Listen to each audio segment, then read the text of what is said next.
En este estrecho se juega algo más que el futuro de una isla. Aquí se decide el equilibrio de poder en Asia. Hoy, en Cuadernos de la Historia.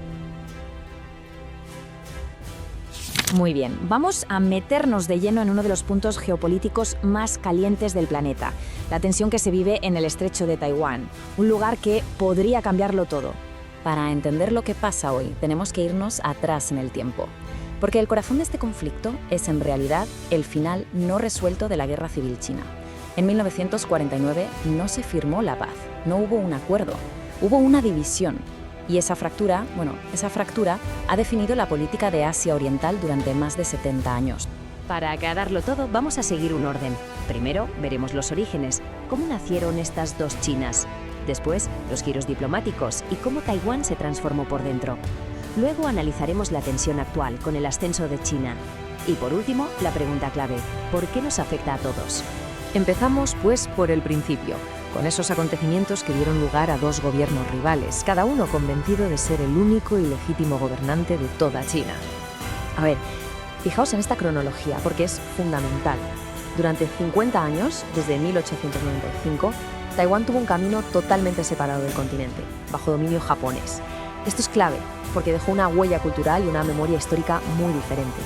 Y justo cuando vuelve a China, tras la Segunda Guerra Mundial, ¡boom!, se ve arrastrada en medio de una guerra civil que no era la suya. Así que nos encontramos con este escenario. Por un lado, la República Popular de China en Pekín. Por otro, la República de China en Taipei. Y en plena Guerra Fría, claro, el mundo se dividió. Estados Unidos y la ONU al principio dijeron, la China de verdad es la de Taiwán. Y para que quedara claro, hasta desplegaron la séptima flota en el estrecho para evitar una invasión comunista. Vale, ahora damos un salto a los años 70, porque aquí las cosas cambian, y mucho. El tablero diplomático da un vuelco, y a la vez, dentro de Taiwán, empieza una transformación increíble. Para Pekín, esto es innegociable, es su pilar fundamental. Solo hay una China en el mundo, y Taiwán es una provincia que, tarde o temprano, tiene que volver al redil. ¿Por las buenas o no? No hay más discusión. Y aquí está la genialidad o la complejidad de la diplomacia. Fijaos en la diferencia. Washington juega a la ambigüedad estratégica. Cuando la ONU y Estados Unidos reconocen a Pekín, no abandonan a Taiwán. Crean la Taiwan Relations Act. Con ella dicen, básicamente, oye, Pekín, reconocemos que dices que Taiwán es tuyo, pero no lo respaldamos. Y por si acaso, vamos a seguir vendiendo armas a Taiwán para que se defienda.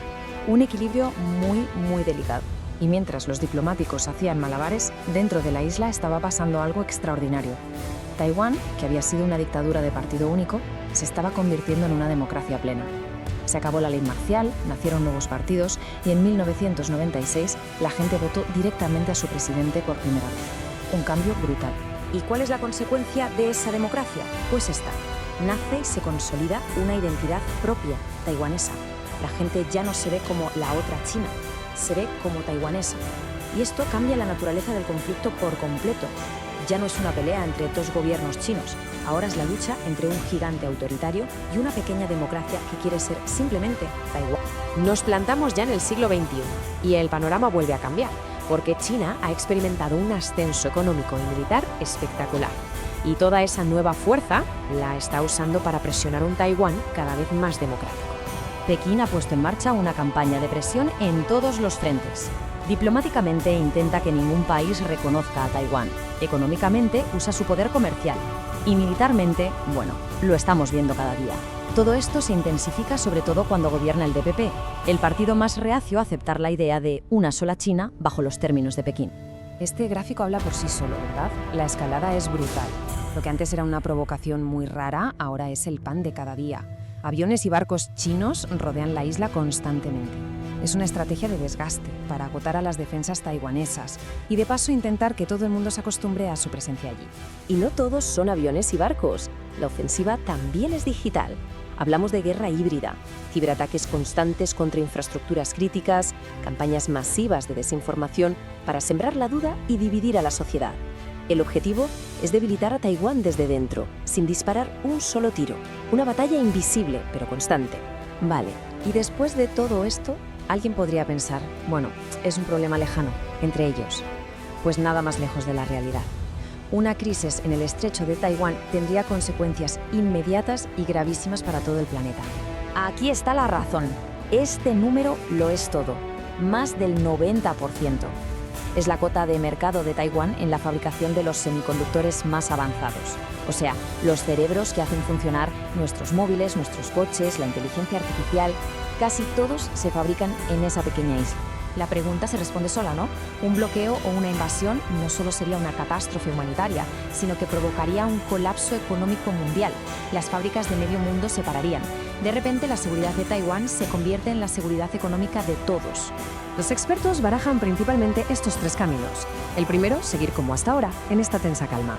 El segundo, un bloqueo para asfixiar a la isla sin invadirla. Y el tercero, el peor de todos, una invasión militar que podría arrastrar a Estados Unidos y a sus aliados a una guerra a gran escala. Hoy por hoy, el equilibrio se mantiene porque todos calculan que el coste de la guerra es, simplemente, demasiado alto. Y esa es la gran pregunta. ¿Cuánto puede durar este equilibrio tan frágil? Lo que empezó como el último capítulo de una guerra civil se ha transformado en uno de los mayores desafíos para la seguridad mundial del siglo XXI. El futuro de Taiwán no solo decidirá el destino de 23 millones de personas, sino que definirá el orden internacional de las próximas décadas.